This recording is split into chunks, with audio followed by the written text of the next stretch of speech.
Well, my mum's a big cook. My mum's trained me quite often when I was a young child. She did a lot of shift work, so I'd look after my little sister. So I'd make like little beans on toast and like spaghettis and stuff like that. So from a young age, I had an interest in cooking. And yeah, that's where it really bloomed from. When everyone else wanted to be a fireman and a marine biologist, I wanted to be a chef. And I just like pushed myself my whole life in this career path to become a chef. So that's where it naturally started from. I've been inspired by is a chef called Bruno Lebay. He's a 2 Michelin star chef from France, and I was quite fortunate enough, he bought my restaurant in Brisbane, Queensland, Australia. And he trained me as a student when I was quite young, and then he sent me to England to work in Michelin star restaurants. So he's like one of my idols, and I still have contact with him now still, and I look upon him, and yeah, he's like one of my biggest idols. My favourite music to cook by is like heavy metal and punk rock music. No way! Yeah, I proper groove along to the kitchen really loudly. My wife gets a little bit upset with me sometimes. She asks me, she's like, you gotta turn that racket down, but I just get into it. I like the drums and the fast guitar and like get me cutting quicker and quicker and quicker, and yeah.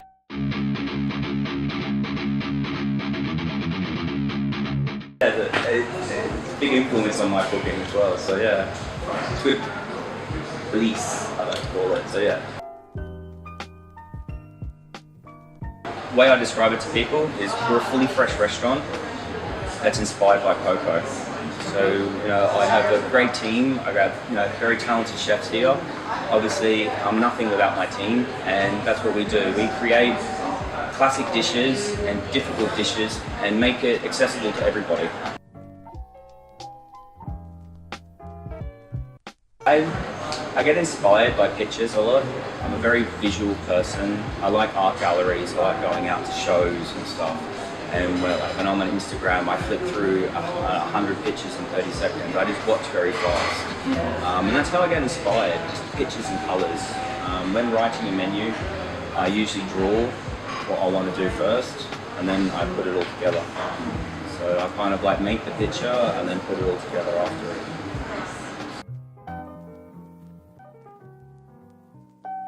You know, my flavour changes as my menu does. You know, I change recipes. My recipe doesn't always stay the same. After a couple of months, it evolves. It can evolve to a different flavour.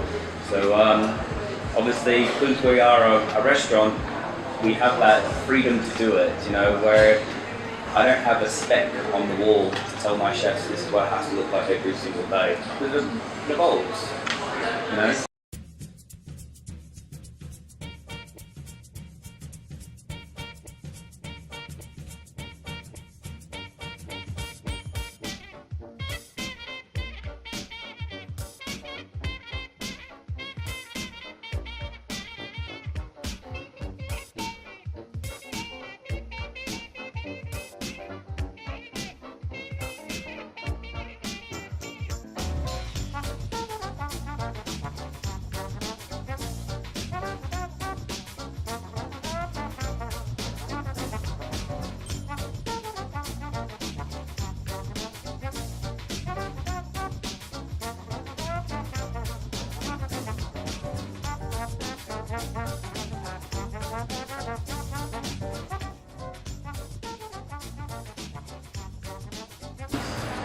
I like vegetables, I like vegetarian food, so obviously one of our signature dishes here is a cocoa ravioli which we make. So we make handmade pasta, so we make our pasta dough and add cocoa to it, so it looks like chocolate sheets, and then we make fillings.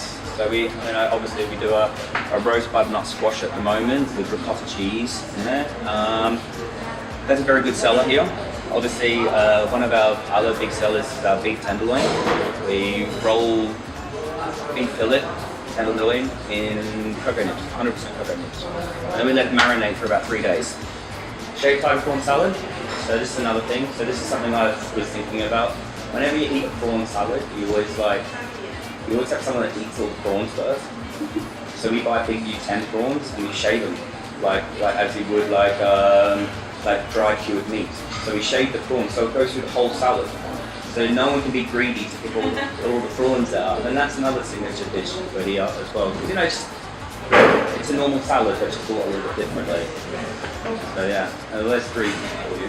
In that, the chocolate in there, so we do a lemon pickle dressing, and so we put a lot of cocoa nibs into that. We find that the cocoa nibs matches very well with shellfish. So we put a lot of cocoa nibs in there. The earthiness and the bitterness goes very well with the sweetness of the prawn. So we put a lot of cocoa nibs within there, as well as in the dressing when we blend it up. Because obviously, getting back to, we think of cocoa nibs as a spice. So with the lemon pickle, as if you would put on your curry, we blend it all up together. That's fine.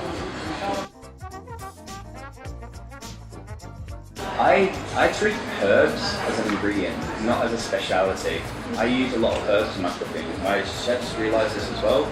I treat thyme, garlic, rosemary, basil, marjoram, chervil. I don't think that's a chervil. I treat it as an onion and a carrot. I treat it like people think it's a specialty thing. I don't. I feel like it's a necessity. It has to go into the food. So yeah, that's what I. Herbs are a big thing in my recipes. Things I don't like? Not really. I don't really like bananas, but I think it's because I come from a country that grows a lot of them.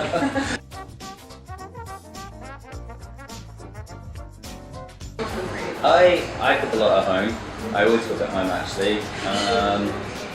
I cook for myself, for my wife, for my friends when they come around. I can't not help myself. So like, even when I go home to Australia, you'll always find me in my mum's kitchen. I usually just take over. I do like people when they cook for me. I really appreciate when people cook for me actually. I appreciate simple food cooked for myself. Like a simple pasta or a simple rice dish. Just fish grilled, give it to me.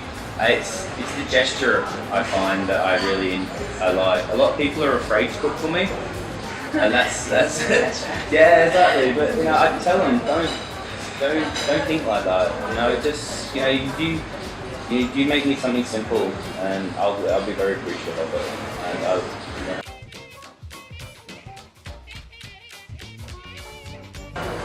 cheese. Oh. Cheese. Just cheese.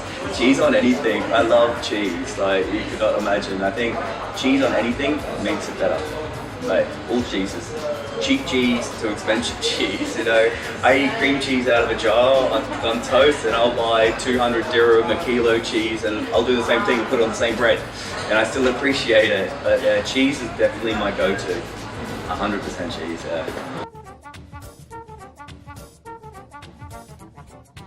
What I really hate is over-decadent plates and small food that doesn't really match it. I've noticed that's a big trend within this area as well. Obviously, I don't know because I come from a European background, I'm like a little bit more conservative. But yeah, like these big fancy plates and with like just this bit of food in the middle, I just don't understand it. Dry ice is one. I jumped on that bandwagon because my clientele like it. I don't understand it. If you can't eat it, why have it? Yeah.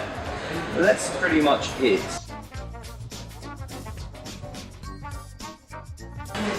My job's pretty cool. I get to work. See, now I'm head chef. Obviously, at the beginning, it's a lot of sacrifice. Being a chef is very hard. It's not as easy as everyone thinks. Not many people make it to the level as I'm at. A lot of people drop out. They all leave. They become recruiters, or they do this, they do that. When you actually become a head chef, it's, obviously you've made it then, and then, obviously I've cooked on 3 different countries. I can move my job. If I wanted to leave Dubai, I can get a job in the Cayman Islands if I wanted tomorrow. That's the best thing about being a chef is I can just get up and move.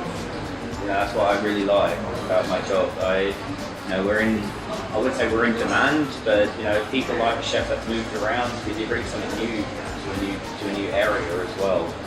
As well as I get to cook all day. I love cooking, I love eating.